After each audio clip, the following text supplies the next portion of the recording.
Hello gents, in this video we'll be going through my effort into making ads great again in the info space. If you don't know me, my name is Gustav. I run ads for a lot of the market leaders in the info space, making upwards of 500k a month by simply doing great marketing. This week has been old ads, like looking at what is actually the intention behind them. So I'm doing my email newsletter as I do weekly. You can subscribe below as well, where I was breaking down this brilliant fucking ad from New Balance. And I'll just give you my thoughts in terms of why I wrote as I wrote and how you can implement that into your ads as well, because I actually did. So the first one was more so like I always want to write when I'm doing copywriting, but and therefore. So like that always opens a loop and closes it, opens a loop and closes it. So I was like, Nikola Tesla said the brain is a receiver, so you get ideas. Therefore, the universe sent me a brilliant one. The idea was I should watch a video about copywriting at 11 p.m. The insight was this ad. Okay, so this ad is fucking great. Worn by supermodels in London, and that's in Ohio. Can you picture this? Yes. Is it falsifiable? Can another brand make this? Probably not. Is this true? Yes. So now at midnight, how do you go to bed after watching this ad? Answer, you don't. But therefore, I wanted to make this on my own offer. The solution was I created this one. This is a playbook I'm doing for the actual setup of the ads. So I'm essentially just taking this and reiterating it. So used by Miami gurus in rented Lambos and nerdy guys in their basement. Can you falsify this? No, because it's true. Can another brand make this? Probably not, because it's my playbook. And this is vivid. Yes, you can already kind of see the guy in the Lambo who's probably implemented these strategies, and you can also see the nerdy guy in a fucking basement like me, right? The result here was I just put it in but, and therefore the result is we have a CTR of 3.64, which I then write is good, but my PR is 8. I'm happy, but I'm not satisfied. So basically, this is my breakdown of how I look at ads and then kind of do it myself. And I thought I'll basically give a breakdown on how I do it. So I'll find my most valuable internal photos that I actually use for my clients in the agency. So first of all, I've kind of done everything in this folder. Let me just see if I can put myself up here. I'm basically taking all of the most genius ads I can find that are static, that I can write from and get ideas from. So like, for example, this one, I think I will come up with a good one in the newsletter as well. Let me see if it will load. Basically, it's like the sports sedan for people who inherited brains instead of wealth. That is insanely good because you want to be brave, you want to be clever. You don't want to be that guy who just inherited money. So this puts you in a FOMO state where you want to act. So I'm kind of looking at these ads and I'm like, how can I iterate that towards me? And for my ads, we come up with these ideas also, like this wallpaper ad that we generated with AI, like boosting posts is not a strategy, it's a donation to Mark Zuckerberg. So we have a segment of our audience who are just boosting posts. We want to target these people by simply giving some kind of irritation. So if you're boosting posts, it's not a strategy, you're just donating. They'd be like, what the fuck? Why am I donating to him? What can I do here? They'll come into the playbook and they will actually see what it is. Let me just find the web page after we've done this.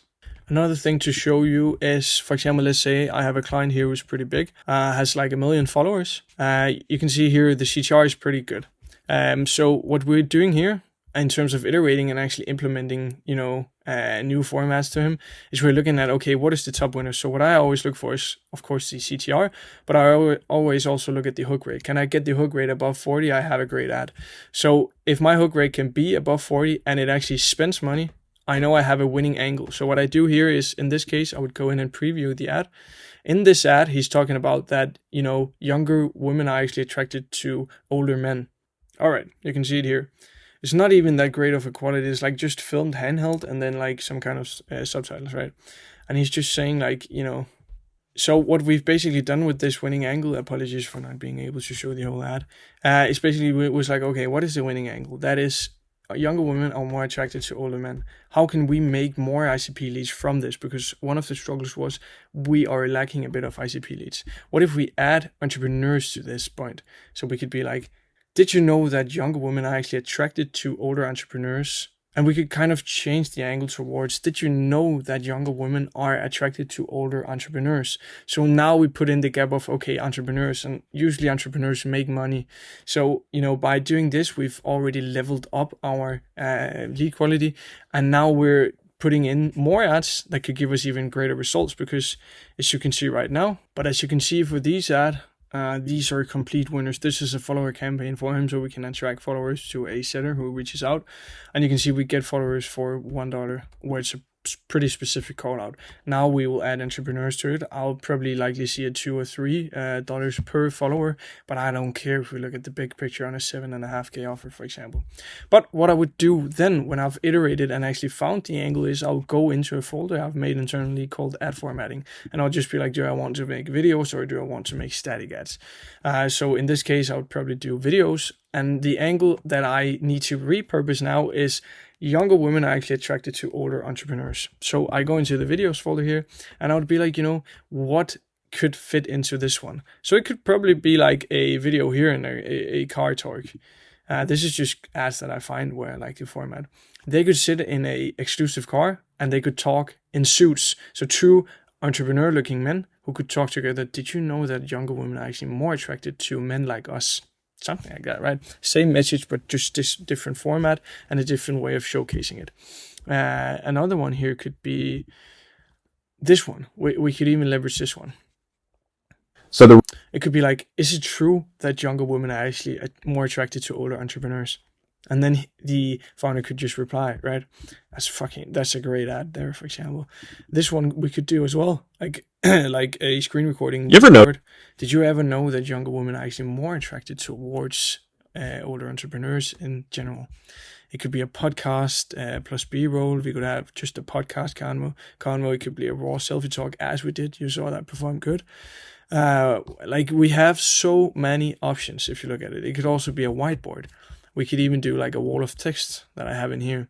So you see, like, just by looking at one of the ads and finding a winner by looking at the hook rate and the spend, and of course, like, different metrics, we are able to make, 7 or 8 ads which are already proven, which means that we now have a lot better chances at the auction of actually making ads that convert. So this is the process I actually use to make great ads for my clients. It all starts here, where I look at this fucking tiny ad and I see the message and I look at the angle and I get that idea. I put that into perspective. So, I look at these ads, I make some of these, I basically prove the angle. And then, for example, for me, I'm not running that much head talk yet because I don't want to spend the time on it. But for my clients, we would go in and we would make head talks, we would make different video formats, and then we would just reformat it as I just showed you here. So it's just a big chain of action where you start to find great ideas. I just like to look at old ads because I think ads were great 30, 40, 50 years ago. This is, of course, newer. There are outliers now, but if we look at, like, let me find one written by David Gilby. This one. At 60 miles an hour, the loudest noise in the new Rolls-Royce comes from an electric clock.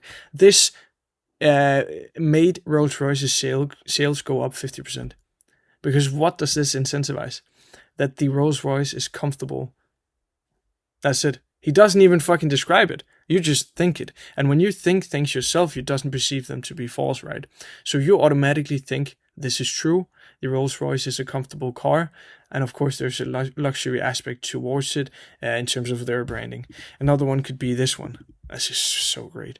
A Rolex will never change the world. We leave that to people who wear them. Like, wow, such an amazing branding. So if we could apply this into our advertising with an angle specifically towards this, like, we thought about doing it for the playbook, like, this playbook would never change the world. We leave that to the people who actually implement it. Something like that. I do think it's a bit vague because we don't have the brand established at Rolex. Remember, their brand was still insanely well perceived at that time. But it's more so you get the point of actually making great ads, taking from idea to an actual ad and being able to make it even better. I hope really you enjoyed this video. It was a lot of learnings combined into one fucking mess. It was a bit of a more raw talk, so I hope you like that as well. If you do want to know more about my services and what I can do, there is a link below. I'll just leave that. You can go in and read of my offers. I do consultant jobs, I coach people, and then I have my bread and butter, which is my agency. You can also just sign up for my newsletter, follow me on Instagram, where I share my learnings from the agency itself. But yeah, I hope you enjoyed this video, and I really appreciate you sticking by. And yeah, I hope to see you in the next one. See you.